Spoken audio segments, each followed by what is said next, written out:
everyone, I'm Marcy OSHIN DUHISIN. Today, I'm going to be showing us a summary of a movie that I have watched recently, which is entitled The Lion King.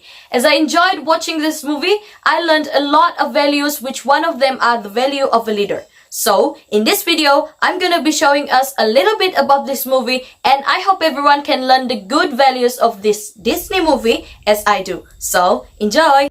The Lion King is a 1994 board book adaptation of the Disney animation film of the same name. It is a narrated and drawn recounting of Simba, a young lion coming of age as he overcomes the death of his father and is expelled from his pride, which dominates Pride Land, an African kingdom of animals. Simba eventually reclaims his rightful role as a pride king, and in doing so he restores the kingdom natural order, which the animals refers to as the cycle of life. Now I present you the Lion King. The story begins in the Pride Lands, a region of Kenya, Africa, governed by a lion pride. Its compassionate ruler, King Mufasa, who rules from his castle, Pride Rock, attends the presentation of his newborn son, Simba, to the kingdom's assembly of animals. The animals applaud as his advisor and shaman, a baboon named Rafiki, hoists young Simba into the air atop a rocky pinnacle. Mufasa spreads his hand across the countryside, emphasizing that once Simba becomes king, he will be in charge of it. He also discusses the cycle of life, the sacred relationship that all living species have between birth and death. Scar, Mufasa's younger brother, tries to take the throne as Simba approaches adulthood. Scar intends to assassinate Mufasa and Simba. Simba and his best buddy and eventual wife, the young lioness Nala, are persuaded to visit a deadly elephant graveyard by him. A trio of Scar-spotted hyenas ambushes them there. Mufasa goes to save the cubs after learning about the ambush from his messenger Hornbill Zazu. Though Mufasa is unhappy with Simba, he forgives him and leads him to a meadow where he explains the ruler in the past watched from stars, just as he will one day look over Africa's prides. Scar takes Simba and Mufasa into a ravine, where his hyenas produce a stampede of wild beasts aiming to trample them. Scar first seduces Simba, then warns Mufasa of Simba's peril. Mufasa attempts to help Simba once more, but is left hanging on the ravine's brink. Instead of saving him, Scar approaches and throws him into the ravine, where he dies. Scar persuades Simba to flee the kingdom after convincing him that Mufasa's death was his own fault. Scar informs the rest of the pride that the wild beast killed Mufasa and his son Simba. As Simba flees with the hyenas in pursuit, he ascends to the throne, allowing his excommunicated hyenas in their pack to return to the Pride Lands. Simba is rescued in the desert by Timon and Pumbaa, a meerkat and a warthog. He grows up in the jungle with them, learning to live a carefree existence and adopting the phrase Hakuna Matata, which means no worries. A hungry lioness appears one day to hunt Timon and Pumbaa. Simba apprehends her and discovers she is Nala. They fall in love again, and Nala tells him to return home because the Pride Lands are in a state of drought and misery. Simba refuses and flees. Unable to bear the thought of returning to the scene of his father's death, he locates Rafiki, who informs him that Mufasa is still alive and well in Simba. The soul of Mufasa comes in the heavens, reminding Simba that he must continue to reign as king.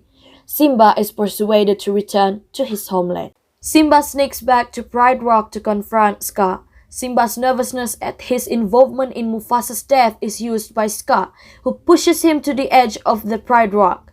He confesses to killing Mufasa there. Simba, in rage, pushes himself on Scar, pinning him to the ground. He pushes Scar to tell the pride the truth.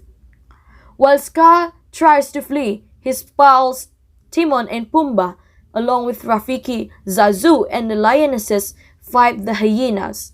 Scar begs for mercy, offering to betray his hyenas after Simba cornered him.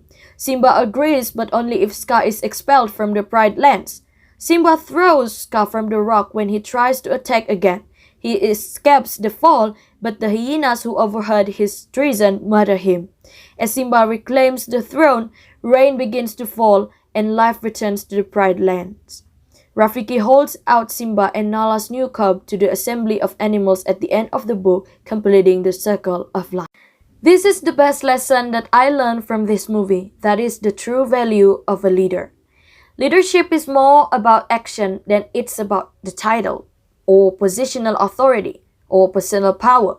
While Mufasa makes a point of telling young Simba about the chain of succession and his bright right as king, the story reveals that having a title does not always guarantee leadership. Scar assumes the leadership role but does not take any leadership action after manipulating young Simba into fleeing the kingdom so that he, Scar, as second in line to the throne, can take over. As a result, the savannah is degraded and his people are on the verge of starvation. Real leaders are courageous when it matters. Simba and Nala find themselves in a precarious predicament with the hyenas early on. At the last moment, his father King Mufasa rushes to their aid. Following the event, Mufasa recognizes a teachable moment and gives Simba a tough but compassionate speech on the value of obedience. "I'm only courageous when I have to be," Mufasa responds when Simba explains that he was only trying to be brave like his father. This vignette emphasizes the difference between bravery and fearlessness. Mufasa is thought to be fearless because he is a lion and the king. "Even kings become terrified," he says to Simba. Mufasa demonstrates that being a leader isn't only about being a huge comfort zone, it's also about having the courage to act outside of it when the situation demands it. He goes on to say that it's not about searching for trouble as Simba did. Last but not least, real leaders are authentic. When Simba is debating whether or not to attack his uncle Scar and reclaim his rightful place as king of Pride Rock, one of the most powerful and sad sequences occur. "You are greater than what you have become," Mufasa reminds Simba as a vision, before reminding him that he is Mufasa's son and hence the one true king.